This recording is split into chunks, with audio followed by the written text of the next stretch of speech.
야권이 분열되는 게 뭐 어떻게 보면은 문제다라고 진단하는 분들도 있고, 그래서 뭐 특히 새정치연합 쪽에서는 정의당과 새정치연합이 합쳐야 된다라는 목소리들이 나오고 있어요. 근데 뭐 공식적으로 제안한 것도 아닌데 뭐 정의당의 입장이 어떠냐 이렇게 묻는 것도 참 웃긴 거긴 한데, 그런 이야기들이 계속 어쨌든 짚혀지는 거에 대해서 의원님들도 좀 이야기를 해보셨을 것 같은데 어떤 생각을 좀 가지고 계시나요? 이게 뭐 공식적인 제안이 아니기 때문에 너무 정색하고 얘기할 건 아닌 측면도 있는데, 또 이게 이제 뭐 새정치민주연합뿐만이 아니라 많은 관찰자들, 언론을 비롯해서 그런 얘기들이 나오고 있어서 이 문제에 대해서 좀 정의당이든 혹은 개인이든, 정의당 차원에서 정리된 견해는 없습니다. 공식적으로. 하지만 이제 책임이 있는 개개인의 정치인들, 특히 국회의원들 같은 경우에는 좀 일정하게는 답변이 필요할 수도 있겠다 이런 생각이 들어요. 제 개인 생각을 전제로 말씀을 드리자면, 새정치민주연합이 선거 패배하고 이제 안철수 김한길 체제가 물러나고 박영선 비대위가 들어서면서 나온 첫 일성이 이거예요. 그러니까 저는 그걸 보면서 어떤 생각이 들었냐면, 이 위기에서 혁신한다는 거를 일종의 이제 뭐 새를 불리고 또 새로운 세력을 집어넣고 이걸로 혁신을 가름하려고 하는 거 아닌가, 이런 굉장히 어떻게 보면 좀 비판적인 문제의식이 첫 번째로 들었습니다. 돌이켜보면 그 야당은 위기 때마다 끊임없이 유사한 형태의 수혈이나 통합을 해왔습니다. 지금의 새정치민주연합도 지난 대통령 선거가 아니고 지난 총선 그 직전에 혁신과 통합이 주축이 된 시민통합당, 그건 사실은 통합을 위한 정당이었죠. 가교정당으로 어찌됐든 합당을 통해서 시민사회 세력을 수혈하는 형태로 만들어지는 겁니다. 그리고 2차 통합과 2차 수혈이 이번에 안철수의 새정치연합, 그러니까 이미 두 차례에 그 통합을 했는데, 과연 통합해서 뭐가 달라졌냐, 과연 국민들이 그것을 달라진 민주당, 혁신된 민주당으로 평가했느냐, 아닌 거죠. 지금 똑같은 논리를 저는 피고 있는 거라고 생각해요. 물론 뭐 그 대상이 우리여서 그런 제안을 해주는 것 자체를, 그런 호의를 우리가 무조건 저기만 부정하고 비판만 하기는 그런데, 그러니까 저는 그거는 혁신의 방법이 아니라는 거예요. 그러니까 이게 때 되면 나오는 계절신상 출시나 말하자면 그 새불리기식 통합은 선거를 목전에 두고 하는 야권연대만큼이나 감동도 없고 재미도 없고 식상한 그런 과정일 뿐이다. 이미 수차례 그걸 해왔는 거예요. 그리고 그 지금 새정치민주연합 내에서 나오는 통합론의 기저 내지는 속마음은 일종의 흡수통합 아닙니까? 이게 대등한 정치 세력으로서 인정하고 그리고 함께 혁신해서 뭔가 이걸 재구성하는 통합이라기보다도 큰 집, 작은 집에서 큰 집으로 옮겨와서 뭔가 너희들이 갖고 있는 꿈이나 비전이 있으면 한번 펼쳐봐라. 이런 태도인 거죠. 저는 뭐 어떤 제국주의적인 태도라고 안병진 교수는 비판을 했던데 유사한 느낌이 들어요. 그리고 솔직히 말해서 망한 정당하고 망하거나 거의 망해가는 정당하고 이제 걸음마 걷는 정당하고 통합해봐야 그게 무슨 시너지가 나겠냐. 저는 그 점에 있어서도 그런 발상에 좀 동의하기가 어렵다 이런 생각이 들고, 이건 좀 객관적인 얘기고요. 우리 얘기를 좀 해보자면 결국 지금 과제는 국민들이 야권에게 명령하고 있고 주문하고 있는 것은 좀 새로운 모습을 보이고 혁신해라. 이것이 너희들이 갈라져 있기 때문에 우리가 지지를 안 한다가 아니라고 저는 생각합니다. 물론 뭐 개중에는 갈라져 있기 때문에 힘이 분산되어 있기 때문에 너희들은 왜 맨날 분열하고 보수는 이해관계만 딱 맞으면 다 하나로 결집하는데 왜 여기는 이렇게 말이 많고 분열하냐, 이런 얘기 하실 수도 있어요. 근데 새정치민주연합과 이 진보정당은 일단 뿌리가 많이 다르고요. 출발점이 다르고 그 다음에 물론 뿌리가 다르다고 해서 절대로 같이 못한다, 저는 그렇게 생각하지 않습니다. 과거에 뿌리가 다른 그 민저당과 통일민주당과 그 다음에 공화당과 물론 본질적으로는 지역주의 정당이라는 그런 또 공유 집안이 있긴 하지만은 어쨌든 야당 정치와 여당 정치 뿌리가 다른데 통합했던 역사도 있어요. 그렇기 때문에 그것만 가지고서 당위적으로 우리는 진보니까 절대 지역주의 보수 정당과는 통합을 못해 이렇게 얘기하는 것도 저는 뭐 옹색하다라고 생각합니다. 근데 중요한 차이들이 있어요. 그 이외에도 일단 가치의 차이가 있고 지금 그 민주당 내에서 뭐 진보성을 강화해야 된다 이런 얘기가 한참 왔어요. 그래서 뭐 보편적 복지가 됐든 뭐 노동이 됐든 이 레토릭으로 막 구현을 했다는 거죠. 실제 이룬 건 없어요. 실제 손에 쥔 건 없고 그거를 지속 가능한 그 자기 비전으로 혹은 자기 가치로 실현하기 위한 그런 조직적인 노력을 그리고 한국 사회의 가치 지형을 바꾸기 위한 그런 노력을 되게 인물론적으로 했죠. 네. 사람을 수혈하는 방식으로. 그리고 정세에 따라서 했던 거죠. 지금 보면 무슨 얘기가 나오냐. 조선일보에 지난번에 보니까 임종석, 이인영 인터뷰 보니까 이건 이제 중도 강화로 옛날에 뉴민주당 프렌으로 돌아가는 거고. 그러니까 결국에는 이게 이제 그때에 따라서 그리고 박영선 대표가 얘기했던 것도 세월호 특별법 합의도 인맥상통한 거 아닙니까? 투쟁 정당으로서의 이미지 프레임을 걷겠다. 그리고 나서 나온 게 세월호 특별법 합의거든요. 이거는 어떻게 보면 아주 뿌리가 든든한 그리고 그 정세가 어떻든 간에 이 사회를 우리는 대한민국을 이렇게 만들어야 되겠다라는 그런 분명한 가치와 비전이 저는 없어 보인다. 그러나 진보정당은 그 점에 있어서는 지금까지는 일관된 자기 비전과 자기 가치를 유지해왔고 그것이 뭐 그 노동가치의 중심성이든 보편적 복지든 이런 그 꾸준한 물론 이제 그 과거에 비해서 그런 그 비전들을 효과적으로 응축한 상징적 의제들을 못 만들어내고 있는 것이 사실이지만 그 점의 차이가 분명하고 당을 운영하는 원리가 달라요. 여기는 이제 진성당원제의 기초에서 그 상향식 의사결정 구조를 갖고 있는데 그 새정치민주연합은 전형적인 하향식 의사결정 구조를 갖고 있죠. 이번에 전략공천이 결정판이었다고 그러고 그 점에 있어서는 새누리당만도 못한 거예요. 새누리당은 그 박근혜가 대표이던가 비대위원장 시절에 약간의 불리함을 감수하고도 받았죠. 이 상향식 그 공천제, 국민참여 경선제를 받았어요. 그 원래 야당이 하던 거 아닙니까? 그리고 이번 보세요. 김무성 대표가 평택이나 저기 어디야 권선 같은 데서 권선이 아니지 평택이나 김포 같은 데서 후보를 만들어내는 과정을 보시라고. 선거 끝나고 나서 전략공천은 없다고 선언을 했어요. 이게 혁신이거든. 당 운영에 있어서. 그리고 정당은 원론적으로 그렇게 운영되는 게 맞아요. 그 점은 새누리당만도 못한 거예요 지금. 아니 국민참여 경선제를 가장 먼저 주장했던 정당이 어딥니까? 그게 과거의 민주당이에요. 근데 그때마다 그 룰이 바뀌어요. 이번에 이렇게 했다가, 이번에 국민참여 경선했다가, 이번엔 뭐 대의원 경선했다가, 이번에는 전략공천했다가. 그 원인이 뭐냐? 계파의 이해관계, 내지는 당권을 쥔 세력과 거기에 도전하는 세력의 이해관계에 의해서 이 정당 운영의 원칙을 왜곡시키는 거예요. 그 점에 있어서는 너무나 큰 차이가 있기 때문에 이렇게 차이가 있는 정당이 지금 뭐 한 번의 선거를 통해서 상황이 어려워졌다 그래서 통합해라. 이거는 그 어떻게 보면 굉장히 편의적 발상이고 새정치민주연합 중심의 발상이라고 생각하고요.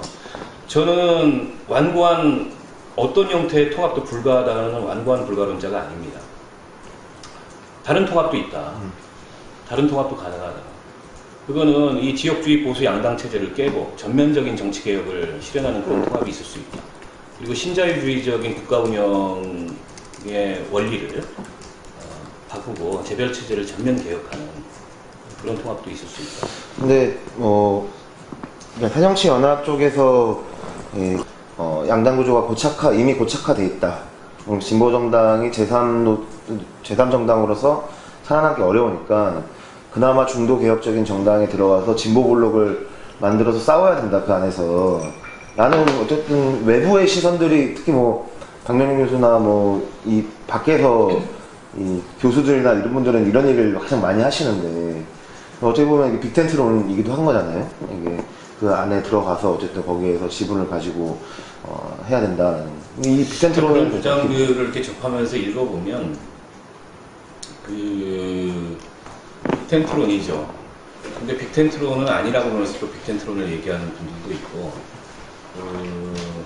저는 그렇게 생각합니다. 그 점에 있어서. 물론 이제 우리 제도상의 한계는 소선거구제 하에서 그 3당이 살아남기 어렵고 그 양당제로 수렴되는 뭐 디베르제 법칙 네. 이런 얘기들도 하는데 그 경향성이 있는 건 사실이에요. 근데 그 경향성이 가속화된 거는 사실은 진보 정치의 내적 실패에서 기인하는 면도 커요. 단지 제도의 문제만이 아니고 과거에 민주노동당이 2004년에 물론 이제 비례대표 중심의 그런 성과였지만 그 원내 몇 석이었습니까? 그때 10석이었죠. 그리고 지지율 거의 두 자릿수, 15% 이렇게 얻었을 때 그 제도의 한계에 불구하고 이 양당 오랫동안 유지되어 왔던 지역주의 보수 양당 체제를 개혁할 수 있는 결정적 기회가 있었어요. 근데 그걸 깨먹은 거 스스로 깨먹은 거죠. 저는 그렇기 때문에 제도의 한계만으로 얘기하기는 어렵다. 물론 이 지금의 양당 체제가 그 다수의 대표되지 못하는 그런 정치적 배제자들을 낳는 이 문제를 극복하기 위해서 선거제도 개혁이 좀 있어야 된다고 생각합니다. 그리고 그 선거제도 개혁이라는 것은 야권연대 내지는 더 나아가서 더 높은 수준의 그런 연합정치를 하는 데 있어서 굉장히 중요한 전제예요. 그거 없이 대한민국은 복지국가로 갈 수 없다라고 저는 생각하고 그런 전면적 정치개혁 이걸 분명하게 표방하고 실천하는 그런 속에서라면 저는 그 굉장히 수준 높은 연합정치 그렇다고 제가 통합을 의미하는 건 아니고 얘기해 볼 수 있다 이렇게 생각합니다. 근데 말만 있지 진정성이 없어요. 문재인 후보 다 공약이었잖아요. 그걸 위해서 법안 하나라도 발의해봤냐는 겁니다. 지금 제가 드리고 싶은 얘기는 그렇기 때문에 이 앞으로의 야권연대는 제가 이제 맞아 얘기를 드리자면 그래서 저는 야권연대가 여전히 유효하고 중요하다. 이거 야권연대는 이제 끝난 거 아니냐 이런 얘기들을 하는데 그렇지 않아요. 왜냐하면 지금 새정치민주연합으로는 단독으로는 2016년 총선 승리하기 어렵고 2017년 대선 이기기 어렵다. 그렇다면 결국에는 야권이 힘을 합칠 수 있는 그런 방안이 마련돼야 되고 통합을 얘기하는데 통합은 아까 여러 가지 차이들로 인해서 저는 어렵다고 보고 그게 혁신이 아니기 때문에 각자가 혁신해서 연대할 수 있는 그런 방안을 찾아야 되고 선거 앞두고서 공학적으로 하는 그 야권연대 저는 뭐 분명히 한계가 있다고 생각합니다. 그렇기 때문에 그 평상시에 그리고 뭔가 국민들에게 분명한 메시지와 분명한 그 야권 혁신의 비전을 주는 그런 연대를 만들어야 된다. 지금 그 야당 혁신하겠다는 분들, 제1야당 혁신하겠다는 분들도 내부에 있지 않습니까? 근데 그분들의 갖고 있는 한계는 뭐냐면 여전히 민주당 중심으로 생각을 하는 겁니다. 근데 이미 그 민주당 중심이라는 틀이 여러 차례의 그 실험을 통해서 여러 차례의 그런 과정을 통해서 굉장히 한계를 갖는다는 것을 많이 보여줬어요. 이제는 그 틀을 넘어서서 전체의 야권이 내지는 지금 박근혜 새누리당의 이런 그 일방 독주에 제동을 걸어야 된다는 그런 생각을 갖고 있는 시민사회까지 혹은 노동 세력까지를 포함한 그런 혁신의 방안을 저는 마련해야 되고 그 속에서 선거연대가 나왔을 때 그게 이제 의미가 있고 국민들도 거기에 신뢰를 보내는 거지 선거 며칠 앞두고 하는 야권연대 야합이죠. 그거 왜 야합이 아닙니까? 그거는 새누리당에서 비판하는 것이 일정 부분 그 타당성이 있어요. 그런 야권연대는 저희도 이제는 반대합니다. 그리고 그거는 이길 수 없는 야권연대예요. 그렇기 때문에 야권의 혁신연대가 필요하다. 그리고 그건 지금부터다. 그리고 그건 당의 경계를 넘어서서 그리고 정치권과 시민사회의 경계를 넘어서서 대한민국 사회가 이대로 가서는 안 되고 세월호 참사 이후에 달라져야 된다. 라는 그런 그 의지를 갖고 있는 사람들이 이걸 어떻게 정치적으로 만들어내서 2016년, 17년에 그 정권교체 이루고 정말 달라진 대한민국을 위한 그런 발판을 만들 거냐. 저는 그 계획을 지금부터 만들어야 된다. 가치나 뭐 등등 그런 차이 때문에 통합이 어렵다고 한다면 오히려 지금 다른 진보 정당들, 그러니까 진보당이나 노동당과는 오히려 뭐 당의 운영 방식, 진성당원제로 당을 운영하는 방식이나 가지고 있는 노선의 뭐 방향이나 이런 것들이 훨씬 통합에 오히려 더 쉽게 할 수 있는 상황인 거 아닌가요? 그런 해석이 가능하지 않을까요? 근데 거기는 물론 이제 그런 면이 있죠. 그리고 저는 진보 정치가 재구성돼야 된다고 보고 그 재구성을 위해서 정의당도 노력해야 된다고 봅니다. 하지만 그 과거 민주노동당이 분당됐다 다시 통합, 국민참여당까지 통합했듯이 그런 당대당 통합은 현실적으로 어려워 보인다. 왜냐하면 특히 이제 노동당, 통합진보당, 물론 이제 정의당 유사한 점도 많지만 제가 느끼는 가장 결정적인 차이는 정당을 할 거냐, 정당 운동을 할 거냐, 정치를 할 거냐, 정치 운동을 할 거냐, 이 굉장한 차이를 저는 느껴요. 그 차이를 극복하지 못하면 저는 당대당 통합이라는 것 내지는 선거 앞두고서 또 한 번의 선거용 정당, 통합진보당은 선거용 정당이었어요. 급조된. 이건 이미 검증된 실패 아닙니까? 그 검증된 실패를 또다시 반복할 이유가 없다. 그렇기 때문에 저는 진보 정치의 재편을 고민하는 분들과 심하게 마음을 열어놓고 그 논의할 용의가 있고, 그리고 그 과정에서 우리가 현명한 합의 지점을 찾을 수 있다면 그걸 찾기 위해서 노력할 거고, 또 지금 그 각각의 당에 수렴되지 않은 과거에 이제 민주노동당으로 모였다 흩어진 주변에 수많은 진보 정치가 잘 돼야 된다는 생각을 갖고 있는 분들이 있어요. 그런 분들과도 저는 끊임없이 논의가 필요하다고 생각합니다. 하지만 통합진보당, 제2의 통합진보당과 같은 그런 프로젝트, 그거는 저는 반대합니다. 그 점은 이제 아까 얘기했던 정치냐 아니냐, 내지는 정치운동이냐 이게 정치냐, 정당운동이냐 정당이냐, 이 굉장히 큰 차이가 저는 있다고 보고, 또 한 가지는 특히 이제 통합진보당과는 감정적 앙금을 떠나서